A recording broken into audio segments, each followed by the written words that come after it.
we of course also have Rice joining us. So first of all, of course, congratulations for to both of you guys for coming that far. You took the third place again, just like in the last one. How does that feel for you? Did you want to come further? I mean, I know you guys have been talking beforehand and in interviews said like you don't feel too confident and you're not sure if you're going to do well. Are you happy now with the third place? 형 먼저 3등해서 축하드린다고요. 그리고 형 지난번 아이론스퀘드에서도 3등 했는데 이번에 또 3등 했는데 그냥 기분 어떤지요? 그냥 더 여기 와서 두 번째로 올 때 그냥 뭐 더 잘하려고 더 잘하고 싶었는데 저번에 3등을 했으니까 이번에는 그래도 준우승 정도는 이상 했었어야 되는데 좀 아쉬운 마음이 좀 크고 다음에 또 기회가 되면은 꼭 우승을 할 수 있도록 열심히 하겠습니다. He's kind of disappointed because last time he made the third place and he hoped that he could go further this time, but he made third place again. So he hopes if he has like a chance again for the next IronSquid, he hopes he can at least win it.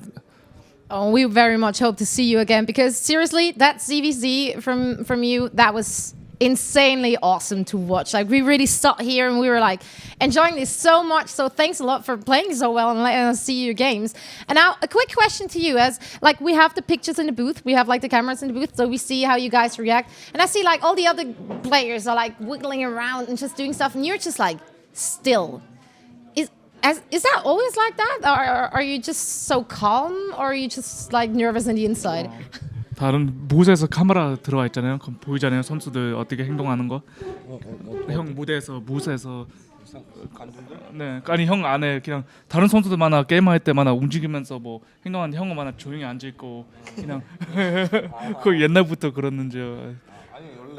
아니 원래 티를 안 내서 그렇지 속으로는 막 이렇게 혼자 노래하고 막 그러면서 그러니까 발은 안 나오니까 발로 막 이렇게 박자 맞추면서 이렇게 하고 있어요. Well, actually, you can't see his feet on in the booth, so actually his feet are like dancing, like stepping and stuff, and he's listening to music. And inside, actually, outside, he looks really calm and stuff, but inside is actually a lot of going on. All right, well, that's interesting to know. So let's also, of course, talk a little bit to you. It's been so nice to have a Terran in the Final Four at all. And you've been the Terran Hope, and you've done incredible well during the playoffs and everything. Now you lost against Nesty, and it just seemed like the games have been very similar. Like the style you've been losing against felt similar to the people watching. You've been always like being a bit more greedy. Why are you not changing that? Like, is that just the way you feel most comfortable playing?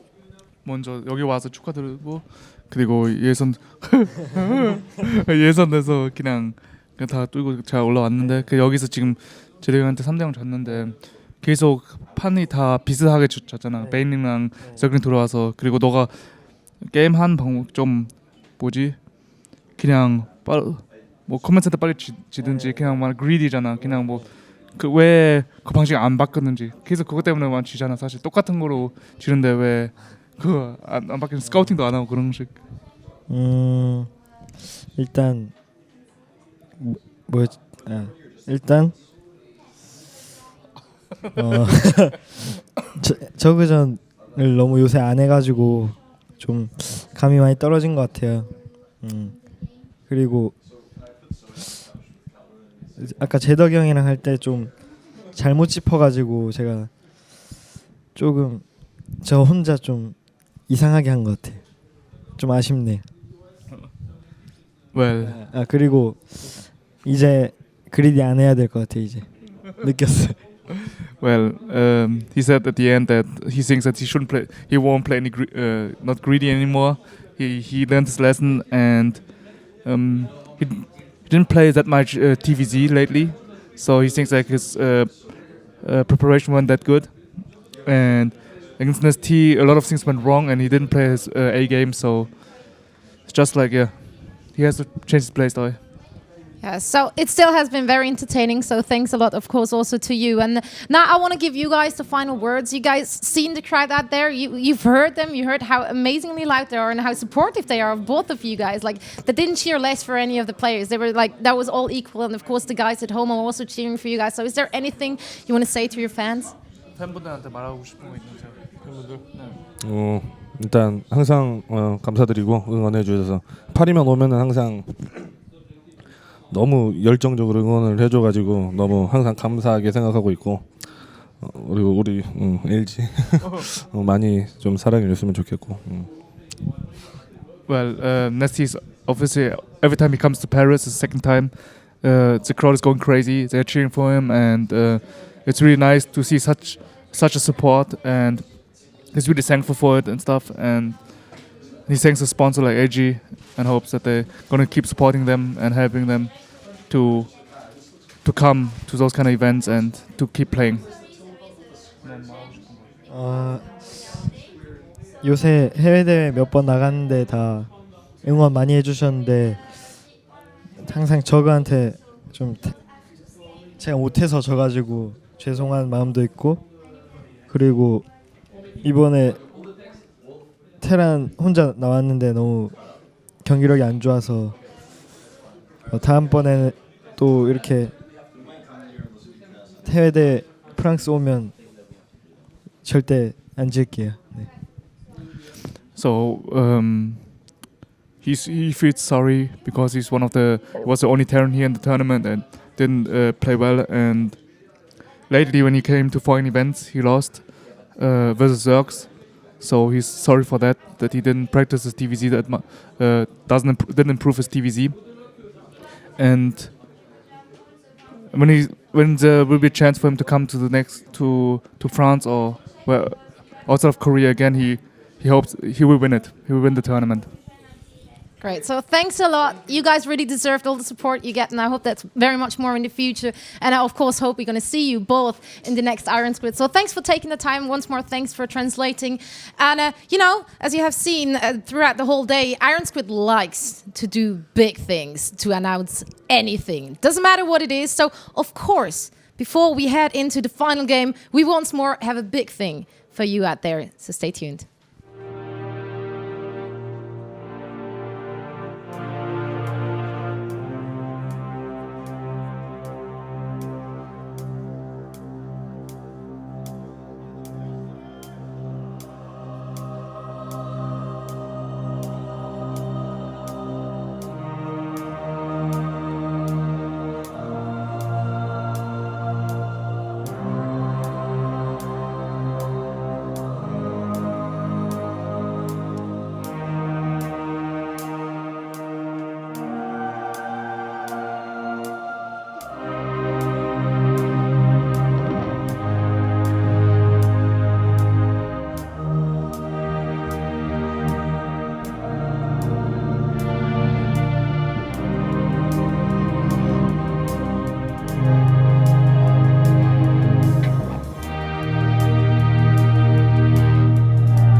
Ladies and gentlemen, it is time for the grand final of the IronSquid Chapter 2, where we have the two players who have been performing most phenomenally throughout the season. We get to see them duke it out in a best of 7 to determine who will be the grand champion. I'm Day 9. I'm Kyle Laris. Life versus Donregu is on the menu, as we do have spawning 2 of the left-hand side here as our blue Zerg. He goes by the name of Startail Life.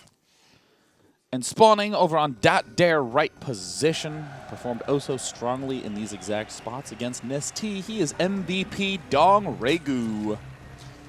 Now, this is going to be interesting. Best of 7, ZVZ, Life, arguably the strongest player in the world right now, crushing skulls left and right, going up against Donregu, who performed very well in ZVZ before. Yeah. So we'll have to see how Life's going to play it out. And we're opening on Abyssal City. Yeah, you know, it's interesting to note that when most people win a championship, the very next story is them being dethroned. That always is what happens. I mean, you had Life who, you have a player like, I'm thinking of Jakji, who won a GSL and quickly disappeared. Pult, who won a GSL and shortly thereafter had a huge drop-off for a long time. Yeah, but Life performed well in GSL, and then won in MLG, and then continued to win in everything. Team league, individual league, just win, back to back. This is the first huge tournament of 2013, and here Life is again about to win. I mean, he's he's a winner. He is a winner, he is. And interestingly enough, from a potential winner's perspective here, going for Hatchery first, which is something I did not expect from Life in this very opening game. Yeah. I was expecting either 10 pool or normal kind of 14 pool. Yeah, and no matter what his pool time is, he loves to get that early gas to get much faster link speed than compared to his opponent. Yeah, very, very important. And going up against a person like Donregu, you need that kind of thing. Donregu is... He's shown during his series against Nesti that he can go for early pools if he wants to. You know, one of the interesting things about Life is we always talk about his Zergling usage and his ability to counterattack, and especially a lot of his early pool stuffs, but Life has shown that he's amazing at metagame reads, like against Marine King Prime. Game 1, 10 pool, straight off the bat, ran right into a 14 command center on low ground and won immediately, basically. Yeah, things like that is just, it shows how pristine somebody can be in terms of the decision-making going into some kind of series. And for Life, that's a really, really nice step here. I think this opening here he's gone for is a nice step. This isn't something I think that Donregu was anticipating, and now that he sees it, he must be thinking, oh, really? You went Hatch first. I'm kind of surprised by that. Yeah, Life, it's so subtle because so much of his other game elements are what make him amazing. Yeah. But when you're playing against him, you just kind of have that feeling of, oh, I guess he's doing this. Oh, that's kind of unfortunate. He always seems to do the correct opening.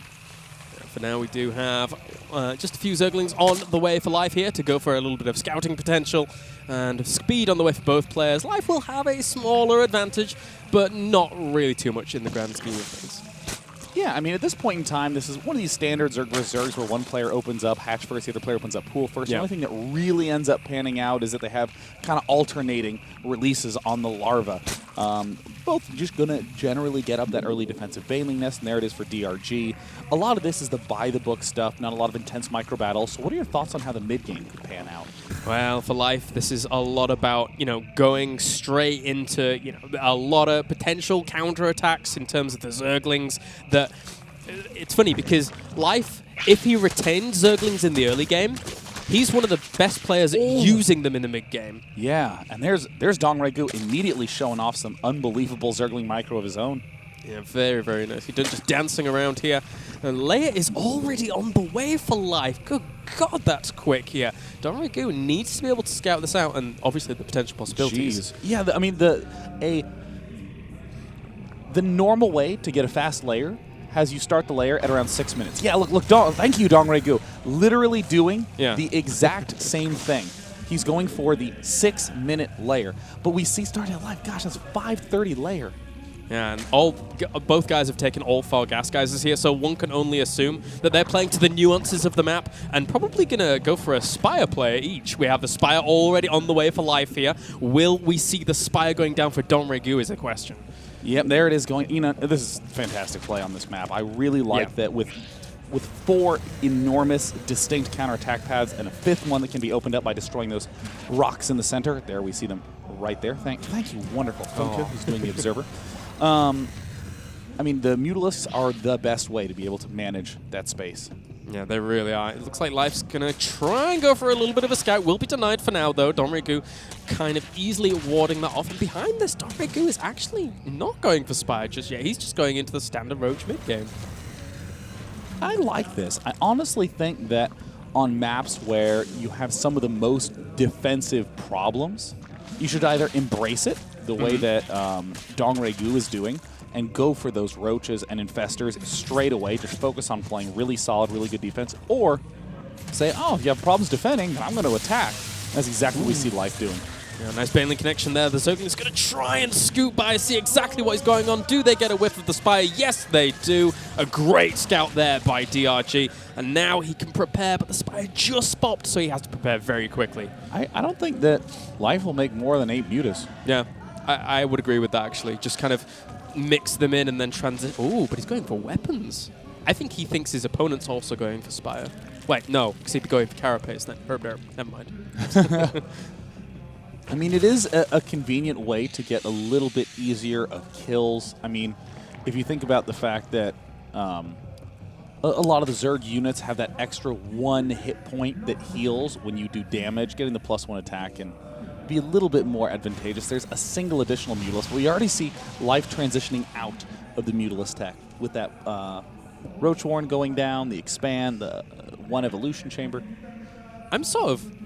I'm a little confused by the weapons attack. I mean, you're saying that, you know, you can get things killed a little bit quicker, that's great and stuff like that, but third base is going to get denied. Oh, and another missed cancel. That's exactly what DRG did against ST. Yeah, that's not too good there. The Mutalist's flying around, trying to find a little bit of space to do some damage, but he's still getting 2 extra ones. What is he going to do with all of this? Wow, still making the Mutalisks. Trying to get a little bit of space control there. Has also that Overseer there to pick off all those creep tumors. I mean, right now, we're seeing the DRG, the same DRG that we saw against Nestea on this original game, where Dong Regu was so excellent at picking off that 3rd hatch. And again, right as it's been killed off, a couple of seconds pass, and those Zerglings eagerly step into the middle of the map again to try to go, oh, let me do a little poking at this 3rd. Life for now, will he be able to spot this 3rd going down? Doesn't look like it just yet. That Zergling evacuates whilst the 3rd does get planted. But Life, meanwhile, is actually gearing up with a lot of roaches, well, at least in production, getting his +1 weapons as well. And +1 weapons for the Mutalisks will finish up in just a second. I wonder if there's like a +1 Mutalisk number with 10 mutas that does something against a unit or something. Well, I mean, I'm trying to run through some maths in my head. I mean, certainly you'd need the extra muta to be able to pick off a Infestor. You need 11 Mutalisks with +1 to one-shot that good old Infesta at this point in time. Life is doing a little bit of poking damage in the main base. He's not going to do tremendous damage. There's about 4 workers killed off.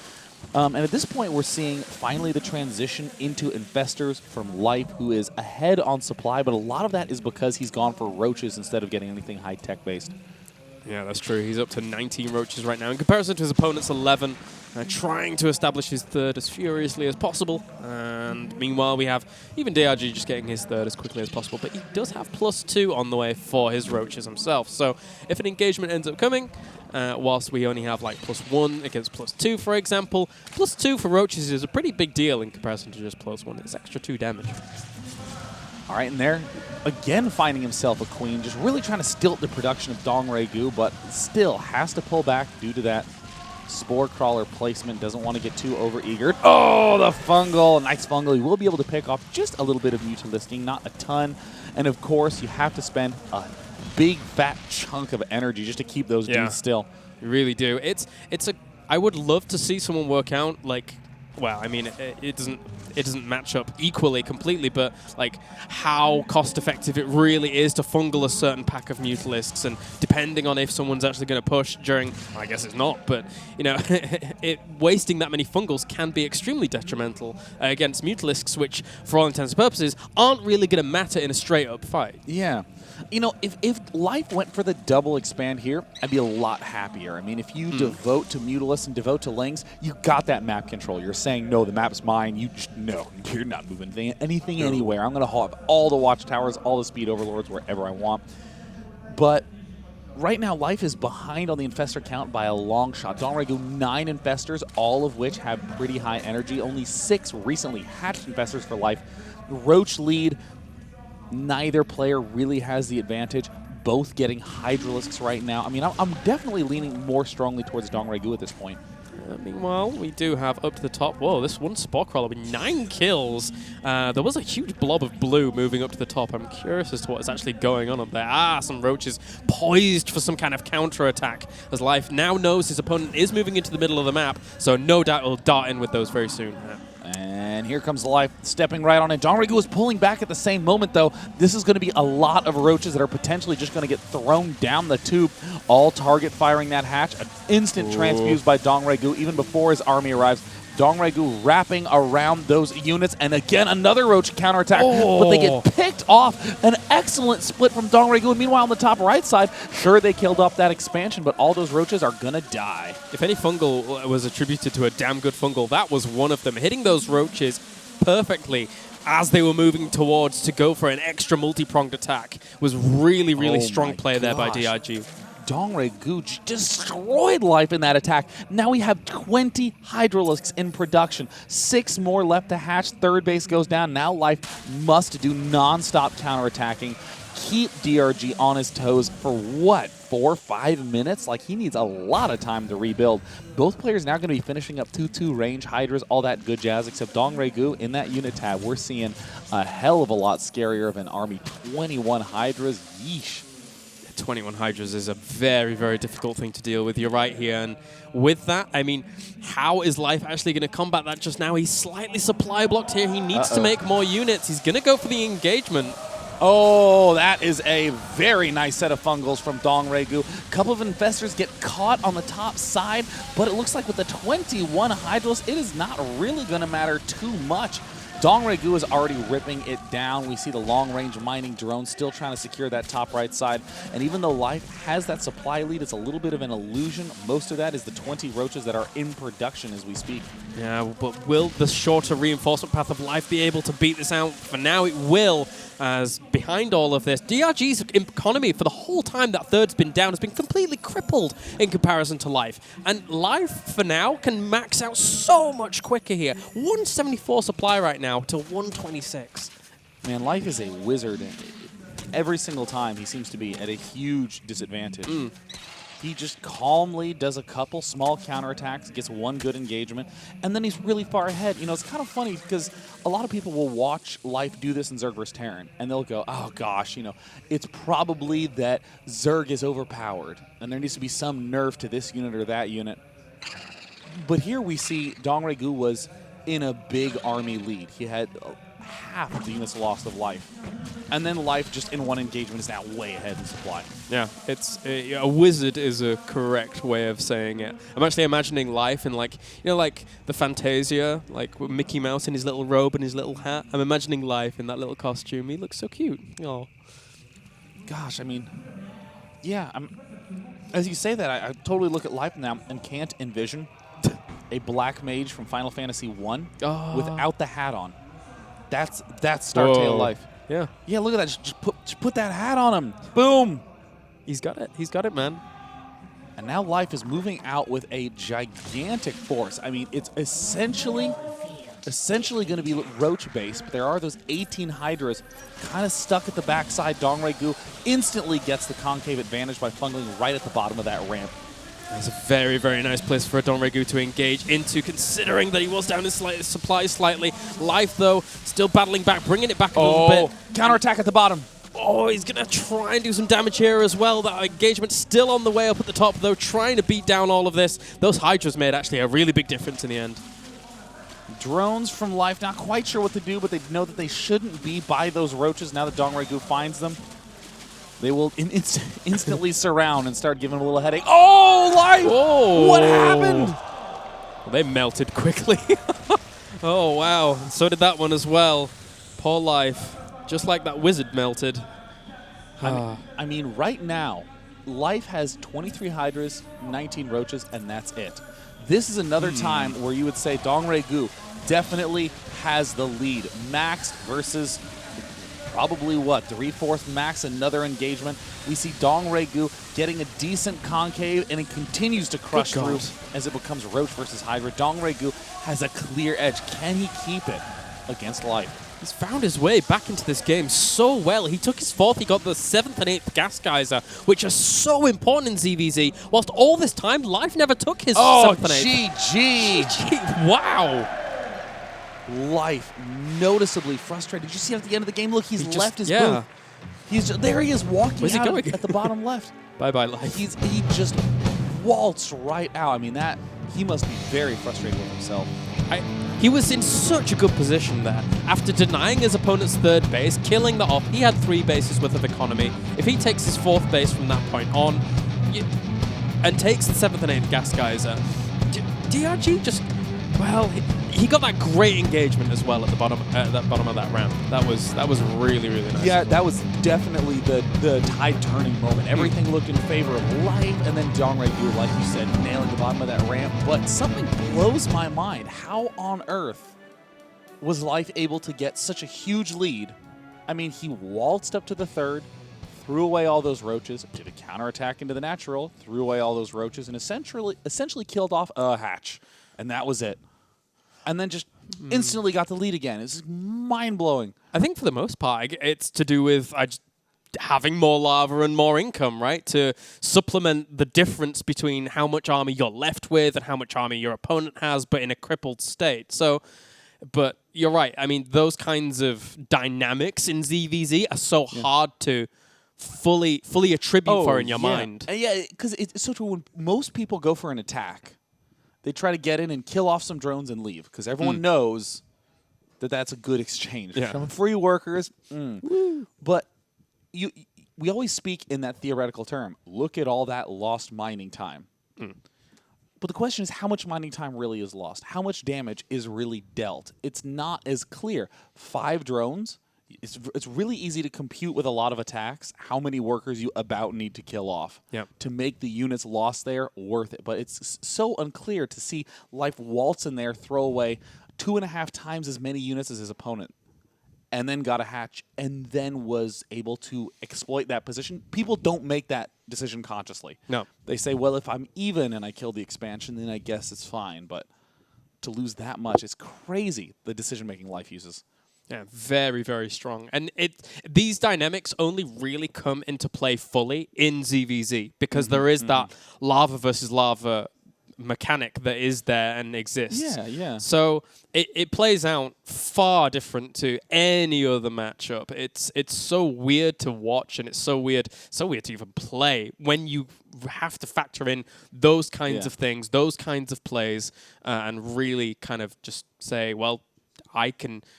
Even if I've lost so much of my army, I can still actually afford so much more in a short period of time because you can't. Yeah, I mean, really, really cool overall to see that in Game 1, they've defined how they want to be playing. A lot of aggression, a lot of tacking, a lot of weird decision-making, and it's all going to come down to who can make the better decisions in these individual engagements. Life left Game 1 so frustrated, storming out of his booth the instant he put up the GG. Let's find out what happens in Game number 2 right after this.